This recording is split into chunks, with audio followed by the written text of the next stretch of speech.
Good morning dear children. In this video we will learn chapter 2 plant tissues 9th class biology.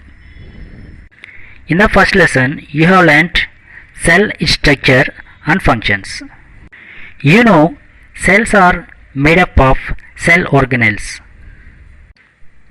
What are tissues?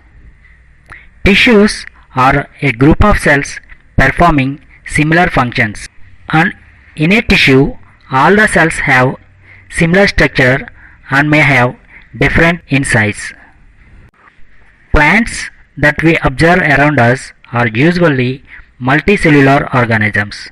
They perform several life processes such as growth, respiration, excretion, etc., similar to those performed by animals.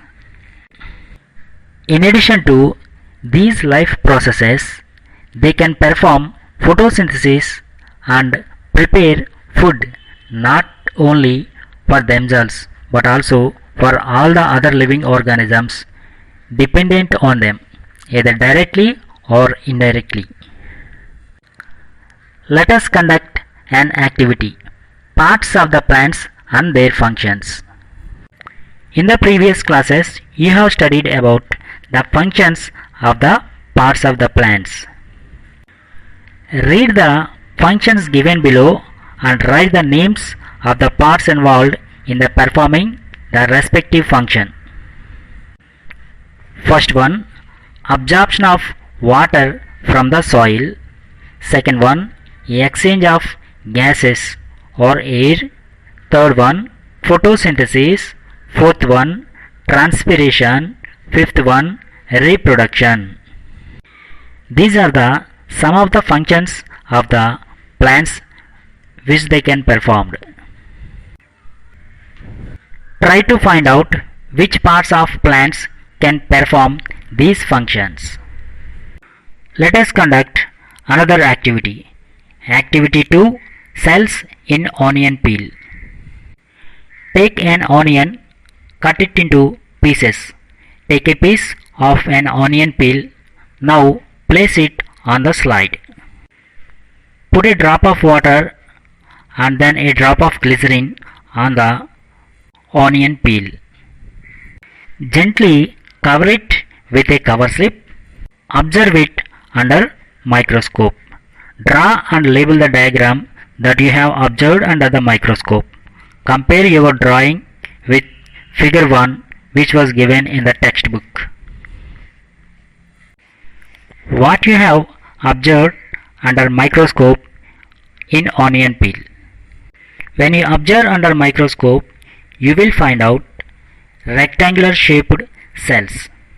In this, the shape of the cells may be similar, but the sizes of the cells may not be similar.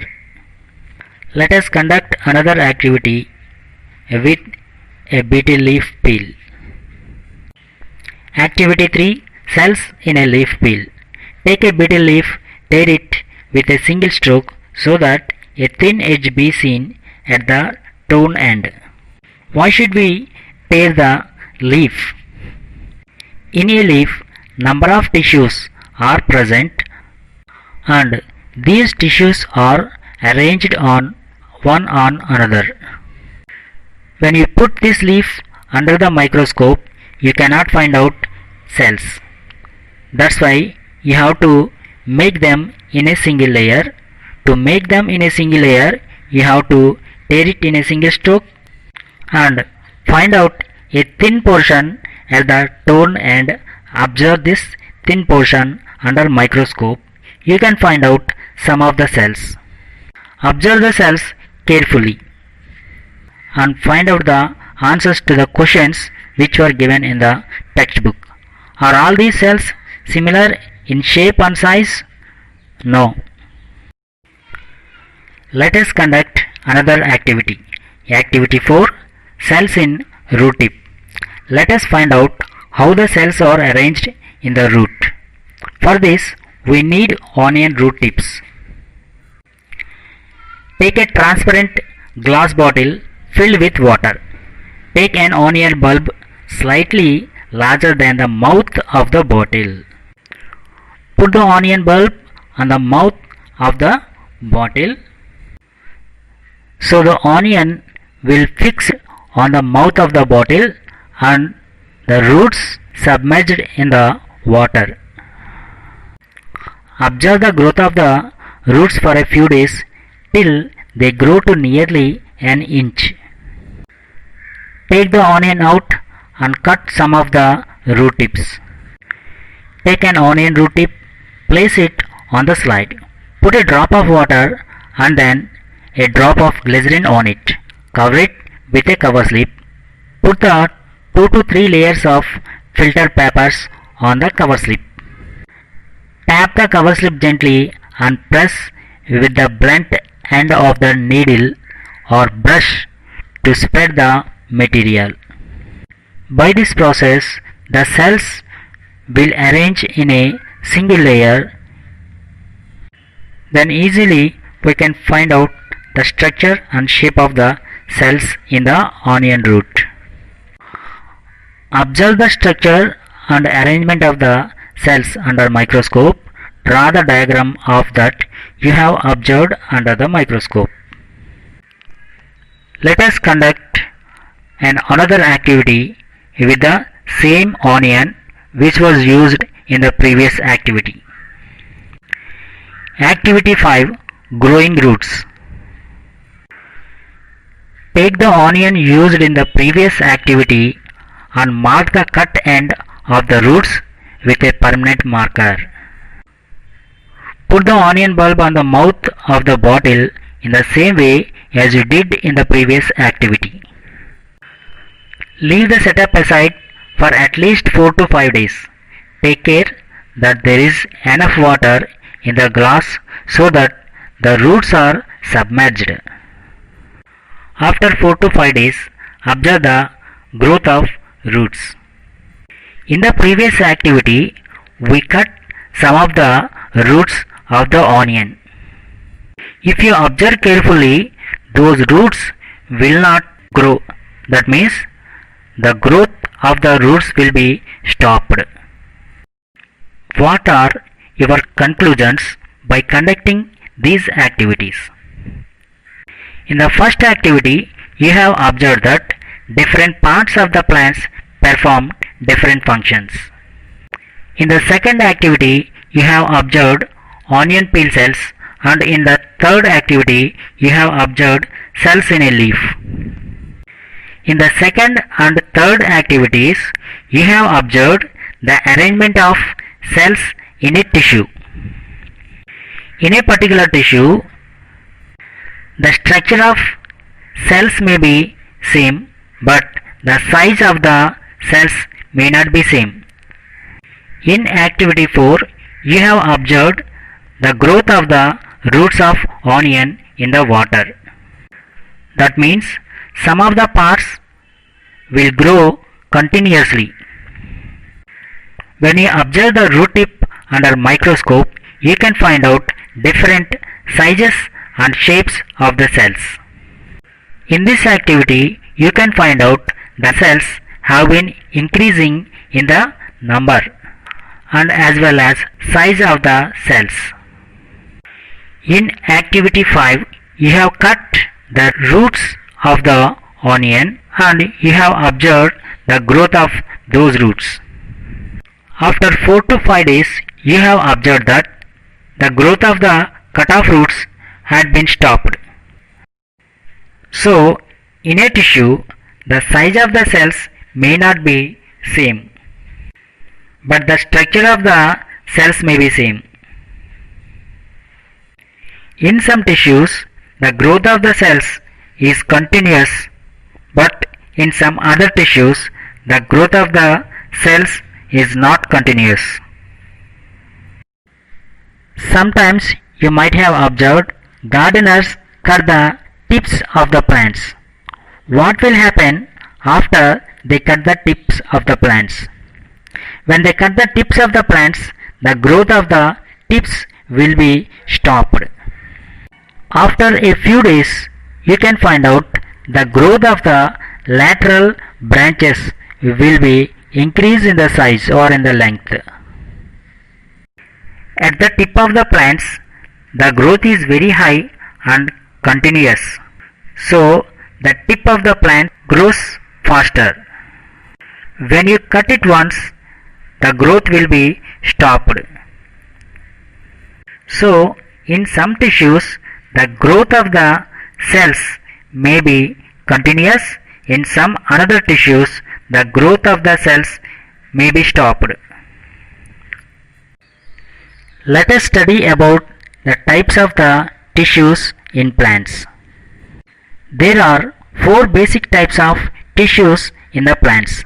They are: first one, meristematic tissues; second one, dermal tissues; third one, ground tissues; fourth one, vascular tissues. Already you have observed some types of the tissues. Those are onion peel cells, the peels of the leaf, and root tip. Let us study meristematic tissues in detail. Meristematic tissues are present on the tip, sides, and in between layers of other tissues. Again, meristematic tissues are divided into three groups based on their location. The meristematic tissues at the growing tip that bring about growth in the length are called as apical meristematic tissues. So, the apical meristematic tissues are present at the tip of the plants, and these are responsible for the growth of the plant or length of the tip. Tissues present around the edges in a lateral manner and giving rise to grow in the width of the stem are called lateral meristematic tissues. So, lateral meristematic tissues are located at the sides. Areas from which branching takes place or a leaf or a flower stalk grows. We find a kind of meristematic tissue called intercalary meristematic tissue. This tissue also called as cambium. So leaves are attached with stalks, flowers are attached with stalks to the stems. So this type of tissues are meristematic tissues. Let us conduct another activity, activity 6. In activity 4, we have observed the cells which are present in the onion root tip. In this activity, we have to take different types of the tissues of the meristematic tissues. That means at the tip, at the lateral sides, at the point of the branching, you have to collect tissues and observe under microscope, and then compare your observations with the root tip. You can find out some similarities between them. So both are meristematic tissues. Cells in the meristematic tissues are small and have thin cell wall, living with prominent nucleus and abundant cytoplasm, compactly arranged without intracellular spaces. That means they pack tightly. The cells which are present in the meristematic tissues are continuously dividing cells. And second group of tissues are dermal tissues. We can find the dermal tissue over the entire surface of the plant body. So, plant body is covered with dermal tissue. Dermal tissue usually consists of a single layer of tissues showing variations in the three types of cells on the basis of their functions and location. Again, these tissues are divided into three different types. They are epidermis, outermost layer; mesodermis, the middle layer; and endodermis, the innermost layer. You know, cell wall. Cell wall is present in the plant cells and it is absent in the animal cells. The cell walls of the dermal tissues are thicker than the cell walls of the meristematic tissues. Small pores are seen in the epidermis of the leaf. Those are called stomata. You have learnt about stomata in the 7th class. Through the stomata, plant exchange the gases for the respiration and photosynthesis. The stomata are enclosed by two kidney-shaped cells called guard cells. Cells of the roots have long hair-like parts called root hairs. Advantages of the dermal tissue to the plants. The dermal tissue protects the plants from loss of water, mechanical damage like breaking and cleaning of the branches, and invasion by parasitic and disease causing organisms. In big trees, the dermal tissue forms several layers above the epidermis. It is called bark. Stomata and root hairs are also dermal tissues that are essential for gaseous exchange, transpiration, as well as absorption of water and minerals. Photosynthesis is also carried out by certain cells of these tissues. Have you ever seen a sticky substance on the trunk or branches of tree like acacia, neem, etc.? What is it? Where is the gum secreted from? Plants have the ability to store certain substances that are either their excreted products or accumulated food or some secretory substances in different ways. Gum is secreted from the dermal layer of gum trees. The third type of tissue is ground tissue. You can see the ground tissue in the TS of stem. TS means transverse section. It is a section cutting. Cut the stem transversely with a sharp knife or a blade and observe under microscope. You can observe that cells appear larger with a nucleus that appear prominent. These cells form the ground tissue.